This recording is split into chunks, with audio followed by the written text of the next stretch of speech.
오늘 셀트리온이 4.7% 상승했고요. 헬스케어가 3.41, 제약이 4.2 상승했습니다. 시장이 0.77, 코스피가 하락했고요. 코스닥이 1.06 하락했어요. 전 세계 증시의 변동성이 확대되고 있다. 그 이유 단 한 가지, 핵심 이유, 미국 중앙은행의 긴축 이시가 나왔어요. 조금 이따 자세히 언급할 수 있도록 하고요. 자, 오늘 셀트리온 삼형제가 반등을 했죠. 자, 왜 반등했을까요? 오늘 상승 이유, 기술적 반등입니다. 증선위에서 논의가 연기되었다 얘기가 있었죠. 오늘 상승의 이유는 낙폭 과대를 증명했습니다. 그래서 기술적 반등이다. 변동성, 시장의 증시가 지금 변동성이 굉장히 확대가 되고 있어요. 대한민국뿐만 아니라 비단 전 세계의 증시, 특히 미국 증시가 확대되었다. 그 중심에는 연준이 있었고 채권 금리의 과도한 상승이 있었다. 우리는 먼저 빠졌어. 셀트리온은 먼저 아주 강하게 낙폭 과대되었다. 그지 같은 자식들로 인해서. 그래서 헬스케어 하루 만에 코스닥 대장주 탈환했습니다. 지금은 이렇게 정리할게요. 지금은 정말 전나게, 정말 무지막지하게 싸다. 말도 안 되게 싼 가격대입니다. 그래서 본질 가치의 훼손이 없으면 여유자금으로 기계적 매입입니다. 떨어질 때마다. 제가 제 친척 동생한테 전화가 왔었어요. 최근에 어저께 전화가 왔었는데 걱정이 됐었나 봐요. 상장 폐지 이런 이슈가 나오니까. 주식 투자에 대해서 처음 하는 사람이라서 아무것도 잘 모릅니다. 애기 엄마인데 아이가 이제 초등학교를 다니고 있는데 걱정이 많이 되겠죠. 그래서 걱정하지 말아라. 그대로 다 설명을 해주고 떨어질 때마다 기계적으로 저축해라. 30만 원 그 부근에서는 기계적으로 저축을 해라. 라고 언급을 드렸습니다. 똑같이 말씀을 드렸고요. 강남 집이 떨어지면 살 텐데 지금 셀트리온 여유자금으로 담기에 항상 말씀드려요. 좋은 시기이다. 본질 가치의 훼손이 없으면 기계적으로 매입합니다. 인공지능, 우리가 감정이 있어서 사실 이 부분이 어렵죠. 회사는 계속해서 성장해 나갑니다. 회계는 끊임없이 여러분 많은 정보를 통해 확인을 하셨으리라 생각을 합니다. 갖다 버리시고 그러면 셀트리온은 여유자금으로 지금 정말 말도 안 되게 싼 가격대입니다.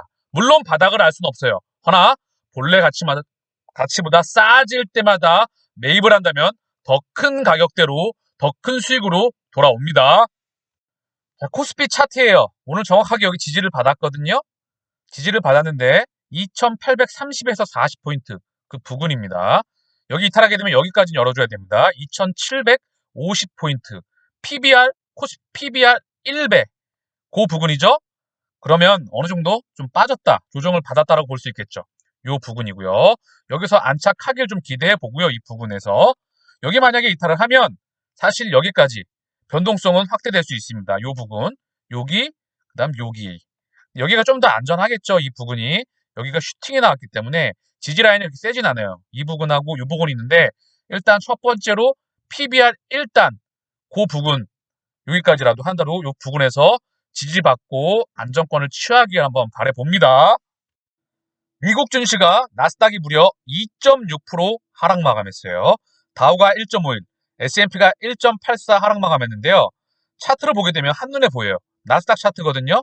이 주봉인데 최근에 한 달이 좀 넘는 기간 동안 고점 대비해서 10% 대략적인 부분입니다. 그래서 낙폭이 껐다. 이 중심에는 미국 중앙은행이 있었다. 미국 중앙은행에서 뭐라고 했냐? 자, 보자고요. 기사 한 방에 정리가 되는데요. 미국 연준 공격적 긴축 전망에 세계 국채 가격 휘청. 그래서 뭐라고 했냐? 무려 3월에 기준금리를 한 번에 0.5포인트 인상해야 한다고 주장했다. 누가? 미국의 유명 헤지펀드 투자자가. 시장에서 0.5포인트, 원래 미국이 금리를 올리게 되면 0.25%, 0.25bp라고 하죠. 그래서 4단계, 4번이면 1%입니다. 그래서 0.2%씩 4번 올리느냐, 3번 올리느냐, 2번 올리느냐, 이 부분의 전도표가 점이 찍혔던 부분인데 0.5%를 시장에서 지금 얘기가 나오고 있다. 거기에 제이미 다이번, JP모건 최고 경영자가 연준이 최대 7번까지 금리를 올릴 수 있을 것으로 본다. 자, 연준에 정례회의가 8번 있어요. 이 중에 한 번 빼고 다 올린다는 거죠. 그래서 이 엄청난 시장에서 이런 이야기가 나오다 보니까 미국 채권 금리를 보자고요. 이걸 보게 되면 한눈에 정리가 된다. 자, 미국 채권 1개월 동안의 방향인데요. 미국채 10년물이고요. 1.87%인데요. 1개월 동안 쭉 상향했어요. 계속 내리 상승했죠? 그랬더니 미국 나스닥이 1개월 좀 넘는 기간 동안 박살이 났다. 박살이 났다. 자, 핵심 0.5포인트 금리 상승할 수 있을까 3월 달에. 그리고 1년에 무려 7번 금리를 올릴 수 있을 것인가. 이게 핵심이잖아요. 요거 체킹하자고요. 연준이 과연 1년에 JP모건의 제이미 다이번 CEO 최고경영자 말처럼 7번 올릴 수 있을까? 저는 힘들다고 본다. 과거의 사례에서 이미 나왔다. 2015년도, 16년도 요 부분 보이시죠? 주봉인데 상당히 변동성이 정말 심했다. 1년에 0.25%, 0.25bp 한 번밖에 못 올렸다. 이미 이때도 금리를 많이 올린다고 했어. 3번에서 4번 올릴 수 있을 거야. 그런데 결국 시장이 감당을 하지 못하니까 한 번에 그칩니다. 그리고 본격적으로 실적 장세, 경제가 감당하는 거 보고 자산시장이 견뎌내는 거 보고 본격적으로 이때부터 금리를 올렸다. 그리고 금리 마지막을 1년에 4번 올리게 되니까 시장이 박살나요. 이때 금리 인상 중단. 그쵸? 연준은 결코 자산시장을 좌시할 수 없다. 이 부분 제가 항상 언급드렸죠? 그래서 끊임없이 시장과 소통을 한다. 이 부분 모니터링이 필요하다. 그래서 조금 더 조정이 나올 수는 있겠지만 지켜봐야 될 것 같아. 지금 패닉은 미 국채 금리의 급등에 있었다. 확 튀었죠. 연준이 1년에 금리를 7번 올릴지도 몰라. 3월에 0.5% 올린다는 말이 있네. 페드워치에서 페드가 지금 미국 3월에 금리 올릴 거야. 거의 100%에 가까운 97%에서 100%에 가까운 그런 얘기가 나오고 있다는 부분이죠. 그러나 항상 말씀드리죠. 지금 초반에는 2015년도, 16년도처럼 시장을 모니터링하면서 올린다. 이게 핵심입니다. 셀트리온 분식 회계 의혹. 분식 회계 이거 참 불쾌하죠. 증선이 논의 연기되었다는 소식이에요. 질질 정말 끄네요. 그래서 합병이 이제 좀 돼야 되겠죠. 더 이상 이런 걸로 공격하지 못하게. 그리고 이것과 관계없이 제일 중요한 건 기업 가치, 펀더멘탈입니다. 기업이 계속해서 성장해내느냐, 이걸 숫자로 증명해내느냐, 이게 첫 번째 포인트고요. 합병이 돼야 되겠죠. 얘네들이 공격하지 못하게끔. 그리고 헬스케어에서 하루 만에 에코프로 BM에게 뺏겼던 그 자리를 하루 만에 대장주 탈환했다는 소식입니다. 당연히 갖고 오겠죠. 헬스케어, 제약바이오 대장이죠. 우리 셀트리온, 제약바이오 대장, 그리고 2차 전지, 에코프로 BM 굉장히 훌륭한 기업입니다. 그런데 우리 헬스케어, 저는 성장성이나 기업 부분에서 더 탁월한 독점적 경쟁력을 가지고 있다. 셀트리온, 제약바이오에서 항체 바이오 시밀러를 세계 최초로 개발했다는 그 부분, 국내에서 숫자를 찍어내는 그 부분, 그리고 2차 전지에서는 에코프로 BM. 사실 이렇게 섹터별로 나눠 갖고 가는 게 좋습니다. 한국에 인공지능 소프트웨어, 네이버, 카카오가 있지만 사실 한국은 소프트웨어 경쟁력이 상당히 글로벌 팡, 페이스북, 아마존, 넷플릭스, 구글, 마이크로소프트, 중국의 바이두, 알리바바, 텐센트 얘네들보다 소프트웨어 경쟁력, 하드웨어 경쟁력은 전 세계에서 굉장히 탁월하죠. 메이드 인 코리아가 세계 최고의 품질력을 자랑하니까요. 그런데 소프트웨어 경쟁력, 카카오, 네이버 뛰어날 수 있다 그러지만 저는 일단 1번 헬스케어, 1번 바로 셀트리온 그룹이죠. 2번은 2차 전지, 전기서 착되겠죠. 그래서 하루 만에 뺏어왔대요. 알츠하이머 게임 체인저 등장. 위기 속 속도내는 국산 치료제. 그래서 셀트리온 IQ, 세계 첫 돈의 폐질 패치제. 붙이는 치매 치료제. 그래서 얘기가 계속 나오고 있죠. 케미칼도 이제 계속 우리가 확대가 되고 있다. 셀트리온 고혈압 신약 개발 출사표. 20조 원 글로벌 시장 정조준. 2020년 일본 다케다 제약 아시아 태평양 지역 18개 제품권 사업권 인수. 고혈압 시장 군침. 그래서 국내 고혈압 시장 규모 1조 5천억 규모이고요. 케미칼에도 끊임없이 투자가 되고 있다. 바이오 250조 안티바디 중에서 이제 2조 갖고 왔습니다. 여기서 큰 그림에서 20조 플러스 마이너스 알파 로드맵이 다 나왔다 말씀을 드렸죠. 제품 6개에서 24개까지 다 그림이 나와 있고요. 공장 생산 캐파가 19만, 8만, 27만에다가 상공장 6만, 송도 20만, 추 중국 큰 그림에서 공장 캐파 60만까지 그림이 그려지며, 그리고 연구 인력, 우리 CPU, 우리 두뇌라고 할 수 있는 연구 인력이 2,000명까지 증설, 전 세계 직판. 셀트리온은 큰 그림 걱정할 필요 없습니다. 거래소 신라젠 상장 폐지 17만 소액주주 어쩌나. 어제 이 이슈가 나오면서 걱정을 좀 하셨을 것 같아요. 바이오 섹터에 영향을 많이 끼치지 않을까. 그런데 17만 소액주주 참 안타깝죠. 신라젠의 경쟁력을 좀 보면은요, 기본적으로 미국에서 임상, 이상, 제네릭스라고 하는 바이오 기업이 있습니다. 얘가 개발하던 임상, 이상에서 실패한 약을 가지고 와서 이걸 가지고 했던 부분이에요. 이거에 대한 모니터링이 다 필요하고요. 그리고 이 팩사백, 이 부분에 대해서 검증이 상당히 많이 필요한데 유전자 치료제거든요. 이 기사를 보게 되면은요, 팩사백은 미국의 바이오 기업 제네렉스가 개발하던 물질로 임상 2비상에서 유효성 입증에 실패했던 물질이다. 그래서 지금 이 약을 가지고 개발했던 부분이에요. 그래서 병용 임상, 여러 가지 병용 임상을 하면서 시장에서 주목을 많이 받았다. 근데 제가 항상 말씀드리잖아요. 기업과의 장기 동행, 기업의 본질적인 경쟁력, 양적 경쟁력 굉장히 중요합니다.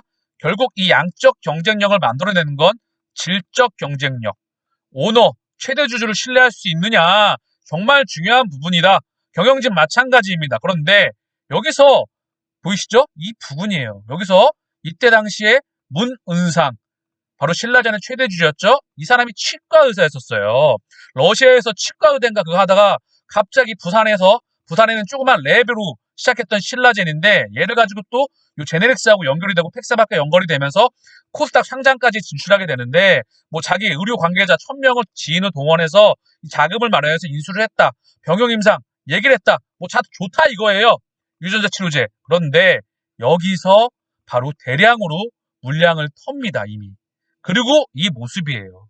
그리고 고스란히 거래량이 동반됐을 때 피해는 바로 개인 주주에게 돌아갑니다. 우리는 신라젠하고는 비교조차 안 되는 기업이죠.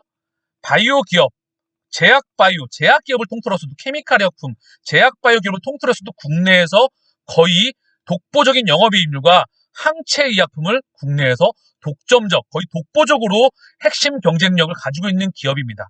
상대 주체 나오지 않고요. 거의 유일하게 바이오 기업 중에서 숫자를 폭발적으로 찍어내는 기업이다. 단 지금 사상 최대 매출을 찍었으나 성장폭이 작년도 대비해서 성장폭이 좀 정체가 됐다. 다시 숫자 늘려 나갈 겁니다. 이 부분 거의 확실성의 영역에 있다. 우리는 신라젠과 비교 불가다. 그래서 이 부분 우리는 먼저 빠졌다. 누가? 정말 어처구니 없는 그지 같은 권력 세력에 의해서 빠졌죠. 먼저 빠졌지만 지금 오늘의 상승은 셀트리온이 너무나 현저히 싸다. 너무나 싸다. 시장이 하락하는데도 불구하고 너무나 싸다. 기술적 반등이다. 물론 이 부분에서 자리를 잡고 이제 턴해야 되겠죠. 여러분 지금 보시는 게요, 비트코인의 차트인데요. 절대 암호화폐가 자산시장, 실물경제와 이제는 따로 놀지 않습니다. 무시하시면 안 돼요. 한 축입니다. 4차 산업의 한 축이에요. 블록체인, 하나의 심장이라고 말씀을 드렸죠. 인공지능과 블록체인, 이 블록체인이 암호화폐입니다. 블록체인, 암호화폐 거의 동일한 말이에요. 그래서 일단은 이걸 증시하고 연결을 시키면 비트코인도 절대 2020년 3월 그리고 지금 절대 증시와 따로 놀지 않는다. 오히려 선행지표, 동행지표의 역할을 많이 했었다. 그래서 비트코인이 지금 상당히 조정을 많이 받고 있어요. 그래서 지금 얘가 5천만 원 부근에 왔다 갔다 하고 있거든요. 요 박스권에 있는데 요 부근, 요걸 깨게 된다. 그럼 또 증시의 변동성이 확대될 수 있겠구나. 요걸 인지하면서 지금 지켜볼 수 있도록 하고요. 또 비트코인을 보면서 우리가 과거를 보면서 현재를 대입해 보자고요. 기사가 하나 나왔어요. 단독 미래에셋 영토 확장, 코인 은행 만든다. 가상자산 수탁사업 전격 지출, 비트코인 NFT 등 보관 서비스, 향후 코인 관련 새 먹거리 개발. 시대의 패러다임입니다. 블록체인과 암호화폐, 하나의 심장이라고 말씀을 드렸죠. 그래서 정리를 좀 하면 이 얘기를 드리려고 했던 게 아니라 우리 셀트리온이 중요한 거잖아요. 그래서 요거에서 참고사항으로 말씀드리려고 해요. 뭐를? 우리 셀트리온의 지금 힘든 시기를 극복하는 해안을 좀 얻으려고 합니다. 자, 보게 되면은요. 보이시죠? 이때 2020년 2월, 3월 이때 2거래일을 3거래일 만에 무려 비트코인이 1000만원에서 2거래일에서 3거래일 만에 1000만원대에서 500만원대까지 실시간 계좌 잔고가 박살이 납니다. 2거래일에서 거의 멘탈을 지킬 수 있는 사람이 많지 않을 거라 생각합니다. 그리고 이때 2600만원에서 300만원대까지 박살이 나게 돼요. 멘탈, 실시간 계좌 잔고가 80에서 90%가 박살이 나게 되면 견딜 수 있는 사람은 거의 존재하지 않겠죠. 그러나 누군가는 견뎌냈을 것이다. 이 말씀을 왜 드리냐? 이 지지부진한 이 3년 동안 누군가는 열심히 여유자금으로 계속해서 코인 수를 모아가고 저축을 했을 것이다. 그랬었을 때 결국은 이 고점을 돌파하고 이 모습을 그려내게 됐던 부분이죠. 그쵸?